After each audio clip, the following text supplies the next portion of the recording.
प्रभु प्रेमियों, क्या आप जानते हैं कि महाराजा परीक्षित कौन थे और उनकी मृत्यु कैसे हुई? मैं ब्रज बिहारी करवल एक बार फिर एक नई रोचक कथा लेकर आपके सामने हाजिर हूँ।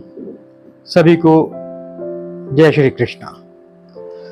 तो महाराजा परीक्षित जो कि अर्जुन के पुत्र थे और अभिमन्यु के बेटे थे, जब पांडव जो है संसार को छोड़कर स्वर्गराज गए तो जाते समय उन्होंने परीक्षित को राजपाट का जो है सब कुछ संभाल दिया था। अब महाराज परीक्षित जो हैं उन्होंने बहुत नीति के अनुसार पुत्रों की तरह अपनी प्रजा का जो है पालन पोषण किया। पर एक दिन ऐसा हुआ कि वो जंगल में शिकार करने जा रहे थे।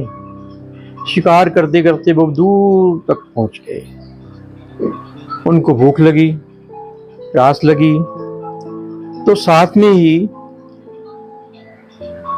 मुनि शमीक जी का आश्रम था। वो वहां गए और उन्होंने मुनि जी को प्रार्थना की कि मुनि जी मुझे पानी दीजिए, मुझे प्यास लगी है। परंतु मुनि जी तो मौन व्रत में थे। उन्होंने 2-3 बार कहा, मुनि जी बैठे रहे क्योंकि उनको तो इस बात का पता ही नहीं था। अब राजा ने सोचा कि शायद ये मुझे पानी ना पिलाने के लिए वास्ते आंखें बंद करके बैठा है। अब उसने क्या किया, साथ में एक मरा हुआ सांप पड़ा था, उसको तीर से उठा के मुनि जी के गले में डाल दिया। अब मुनि जी का एक पुत्र श्रृंगी और उनके जितने जो अन्य शिष्य थे वो सामग्री आदि इकट्ठी करने के लिए और लकड़ी वगैरह इकट्ठी करने के लिए जंगल में गए हुए थे। तो जो ही वो वापस आए उन्होंने देखा कि ये क्या है, ये सांप किसने इनके गले में डाला है। उसी वक्त जो श्रृंगी जी थे उन्होंने पता लगा लिया अपनी दूरंदेशी से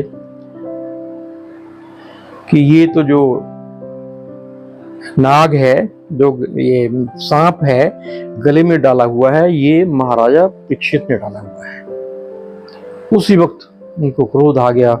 उन्होंने हाथ में जल लिया और महाराज परीक्षित को श्राप दे दिया। क्या श्राप दे दिया? श्राप ये दे दिया कि आज से ठीक 7 दिन के बाद दक्ष नाग के काटने से परीक्षित की मृत्यु हो जाएगी। जो दक्ष नाग हैं वो वासुकी नाग के छोटे भाई हैं। वासुकी नाग को आप जानते होंगे, जो भगवान शंकर के गले में है, वो वासुकी नाग है। तो अब श्राप तो हो गया। इतने में जब शोर सुना तो मुनि जी की भी आंख खुल गई। मुनि जी ने पूछा, भाई क्या बात है? मुनि जी को बताया गया कि मुनि जी, आप जब तपस्या में थे, मौन व्रत में थे, जहां पे महाराजा परीक्षित आए थे और उन्होंने आपके गले में ये मरा हुआ सांप डाल दिया है। अब जब उन्होंने ये बात सुनी तो वो श्रृंगी को गुस्से होने लगे कि श्रृंगी बेटा, इतनी छोटी सी बात के लिए आपको श्राप नहीं देना चाहिए था। आप जाइए, ईश्वर के पास जाइए और अपने अपराध की क्षमा मांग के आइए। दूसरी तरफ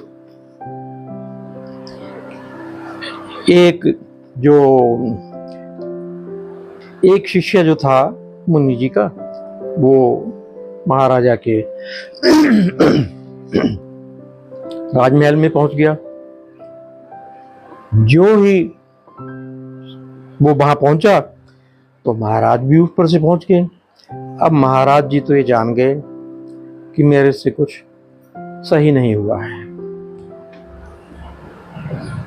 अब जब शिष्य वहां पहुंचा तो शिष्य ने महाराज जी को बताया कि हे महाराज जी, परीक्षित जी, क्योंकि हमारे जो मुनि थे वो मौन व्रत पे थे, तपस्या में थे, इसलिए आपका वहां आने का आदर सत्कार नहीं हो पाया।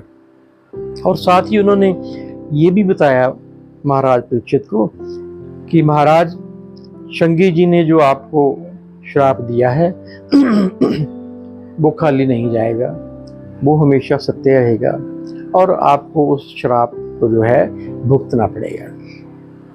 तो जब श्राप की बात हुई तो बड़े चिंतित हो गए वो तो महाराज परीक्षित तो बहुत दुखी हो गए।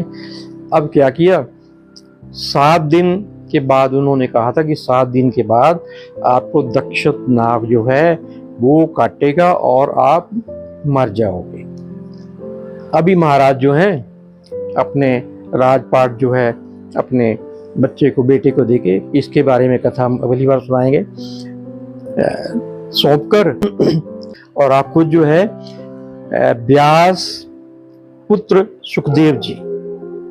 सुखदेव मुनि जी जो कि व्यास जी के पुत्र थे, उनके आश्रम में चले गए और 7 दिन तक उन्होंने श्री भगवत पुराण की कथा सुनी। अब तभी से ये जो भगवत पुराण है 7 दिन का जो है वो कथा कही जाती है। ये प्रथा तब से शुरू हो गई थी। तो उधर क्या हुआ कि दक्ष नाग ने महाराज को डस लिया और महाराज ने उसी वक्त जो है वहां से मृत्यु हो गई और वो मोक्ष में प्राप्त हो गए। तो प्रभु प्रेमियों, अभी हम कोशिश कर रहे हैं कि सतगुरु स्वामी जी महाराज नदी पार कुराली वाले की जो उपदेश हैं उनके जो बारे में हमें कुछ मालूम है, क्योंकि ज़्यादा तो उनके बारे में कोई नहीं जानता और ना ही कभी उन्होंने इसके बारे में बताया था। जितना भी जो भी उनके जो अनन्य भक्त हैं, मैंने पहले जैसे बताया था, उनके पास बैठ के उनसे प्रश्न पूछते थे और ये भी नहीं था कि स्वामी जी हर चीज़ का जवाब दे देते थे। जो वो जानकारी नहीं देना चाहते थे उसको वो टाल भी देते थे।